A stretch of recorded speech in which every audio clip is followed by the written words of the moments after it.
Super League Team of the Season is coming this Monday at 6 PM UK time. It is going to be released, and in this video we're going to be taking a look at some predictions, who's going to be getting in. And don't worry if you've never watched the Super League before, this video is still going to make total sense. We're just going to be looking at the card, how it would play in Ultimate Team. So just before we get into it, if you are new here, make sure that you do subscribe. I'm going to make lots more videos just like this one. We are going to be doing daily Team of the Season videos, lots more predictions for each league, League 1, Bundesliga, La Liga, and all of the small leagues as well. So definitely make sure that you are subscribed so you do not miss any of those future videos. So getting straight into this one now, it does look like EA are sticking to the matchups of the major leagues that have been released together in the past. So for example, Community Team of the Season and the EFL, Premier League and the Saudi League, and now of course as we have La Liga and the Super League, and then in the future we are going to see this again, Bundesliga, Liga NOS, and so on. I'm going to be making lots more videos then as well. What Team of the Season Major League is going to be next week, so just stay tuned for that. So this is going to be interesting. This is going to be in the rewards, so we are going to have La Liga and Super League. That is going to be in this week's FUT Champions rewards this Thursday the 14th of May. That is also important to know. So let's take a look now if there's going to be any decent cards that we can be hoping for in our rewards. Huge shout out to my Turkish fans over on Twitter for helping in this video.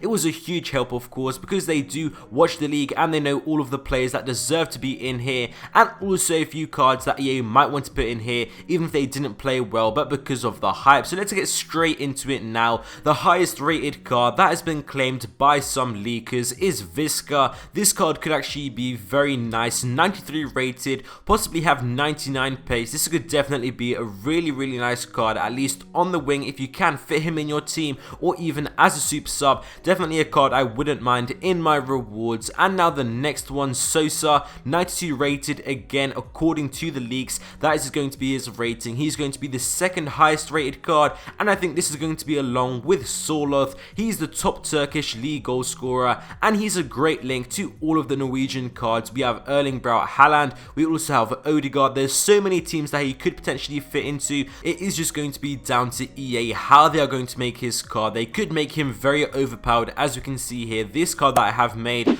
But if it is going to be anything like Odegaard, definitely going to be very overpowered, and I won't want to face him in FUT Champions. Moving on now to two cards that really didn't have the best of seasons, but EA can still include them because of the hype, because they do want to sell more packs and make it more interesting, which I think is acceptable in these lower leagues, but definitely for the major leagues you do want to avoid it, like we saw with Team of the Season Anderson. But one of these cards is going to be Cruz. I think this is going to be a pretty decent card. You cannot really improve it too much unless you give like plus 20, plus 30 in some of the stats to make it an actual very good card, but it is a possibility to be in here. Also Falcao, we do all remember him. He used to be huge. He used to have some really good cards, so maybe EA can try and recover this a bit. Again, huge upgrades are needed. Even what upgrades I have given here, they are pretty good, but they were huge upgrades from his base card, so still pretty unrealistic. Moving on now to another card, a goalkeeper,